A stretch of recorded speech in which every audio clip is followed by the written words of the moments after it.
In today's episode, we're talking about looking at yourself through the mirror of others, whether these others be your musical idols, the people you're playing music with, the people you study with, but then finding your own reflection. So my husband is an amazing double bass player, and whenever I see him play, he has all these skills on the instrument that I don't have, and I can feel like I'm not good enough. And I'm going to talk a bit more about this and how instead of comparing ourselves negatively to the other people, we can use it as a tool to find what we bring to our instruments that is unique to us. And I'm going to give you a really practical exercise that you can work on in your practice today. And we're working on the theme of mirror all this week. So this is a really nice way of finding what is your own unique reflection. And then if you'd like to stay for the very end, there is a relaxation exercise just to help you transition into a really nice, calm, productive space for your music practice. Strike, spark.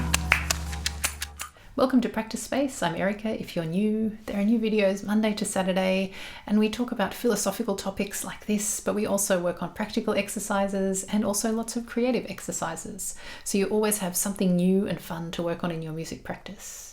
And if you'd like, you can subscribe to follow along to the daily episodes. And I also teach music online. So if you ever want to take a lesson with me, I'll leave a link to my teaching pages in the description below. As I said in the introduction, my husband is an amazing bass player, and he was playing the bass long before I started learning the instrument. And so sometimes if I'm having a bad day, I can look at him play and I just feel like I will never be that good. I will never catch up to him. And of course, this is true. He has many years of experience on me. I will never catch up to where he is on the instrument.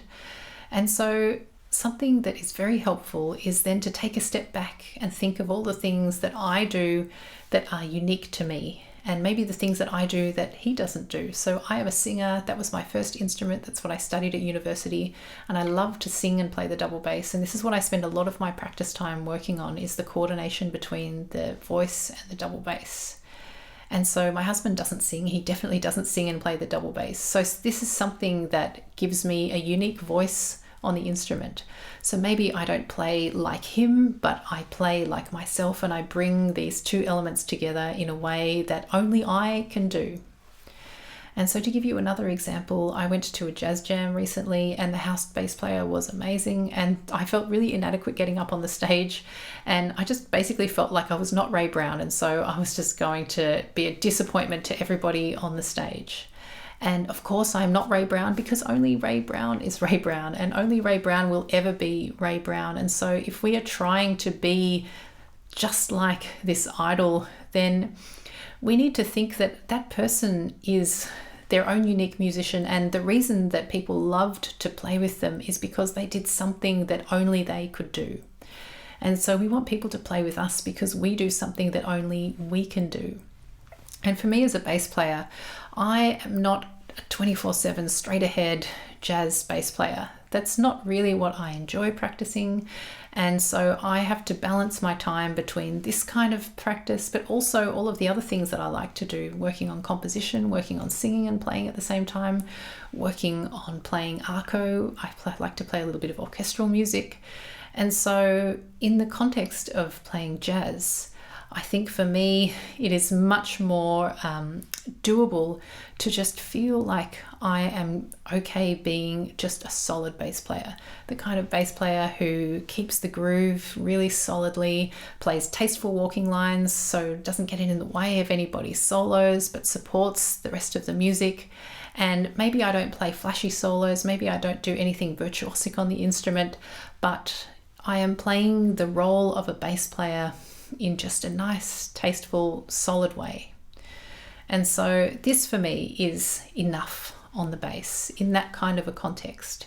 And for many of us, we play different kinds of music. We don't all play the one kind of music, and we can't be virtuosos at everything. We need to make a decision about where we're going, what path we are taking.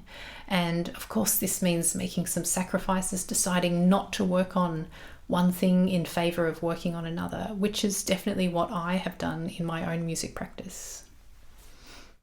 So in your practice today, I want you to just take a few minutes to do a little reflective exercise. And I want you to think of a player you really admire and write down 3 things that they do well, 3 things you admire about their playing. And then I want you to think about your own playing, your own career as a musician, and write down 3 things that you do differently to this player you admire. And maybe they are 3 things that you actually really admire about your own playing, and they're totally different to the things that this other player does. And this is not an exercise about ranking yourself as not as good as this other player, or their skills outrank these skills that you've given to yourself. This is actually an exercise in noticing and identifying what are your unique gifts and what is your unique voice on your instrument. And then as an optional extra, if you like, you can work on how do you integrate these 2 lists into your practice. So if you look at the first list, the things you admire about this other player, are they things that you want to work on for your own playing? Or are they things that this player does well because of who they are, and they're not necessarily things that you can or want to do well? And then when you look at your own list, you can maybe think, how do I bring out these unique skills even more? How do I make it so that I have a unique voice, a unique signature on my instrument that is unmistakably me? So I hope this gives you a way of seeing that these mirrors, these other players, our idols, are not tools for comparison, but they're actually tools for insight. And we can take things from these other players, we can incorporate things into our own playing, but we can also say, these are the things that are just mine. And we can also make decisions about what we work on and what we choose to work on in our practice. We don't have to work on something just because somebody else is really good at something and we think we want to be exactly like them. We can work on things because they are the best fit for the musician who we as unique individuals want to be. So if you found this exercise helpful, then it would be lovely if you give the video a like, and you can subscribe for more episodes just like this. And then finally, if you want, you can stay for a very short relaxation exercise coming up now, so you can transition into a really nice space for your music practice today. So thank you for being here with me, and I'll see you next time. So we're going to take a few minutes to prepare for practice, to relax the body and the mind. You can take out your instrument, have any music, books, pencils ready. Then you can sit or stand with your instrument or without. And we're going to start with a soft focus in the eyes. Bring your awareness to the space you're in. Notice any sounds in the room, any smells. And then with the next exhale, closing the eyes.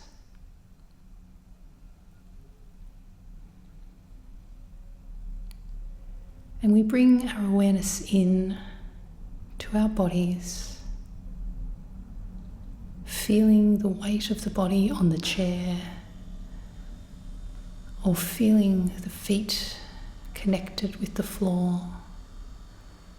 Maybe feeling the instrument in your hands, its texture under your fingers. And then bringing the awareness further in still to the breath and to the place where you feel it.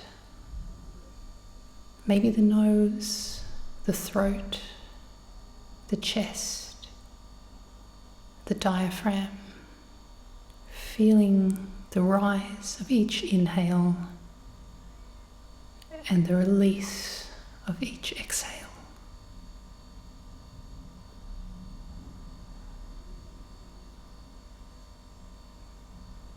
And as you notice the breath, on each exhale, letting every muscle in your body release just a little bit more. Each exhale brings more relaxation to the body and more stillness to the mind. And if thoughts arise, just let them do what it is they want to do. Maybe they float by, maybe they stay. Just bringing your awareness back to the breath, back to each inhale, and to the release of the exhale.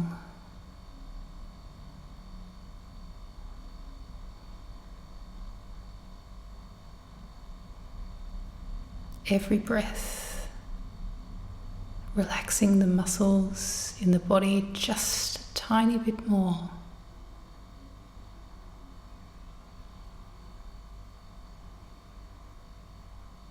And then bringing the awareness back out to the body, to the weight of the body in the chair, the feeling of your feet connected to the floor, the feeling of your instrument under your fingers. Then bringing the attention further out into the space, noticing any sounds in the room, however small they might be. And then gently blinking the eyes open, ready to start practice for the day.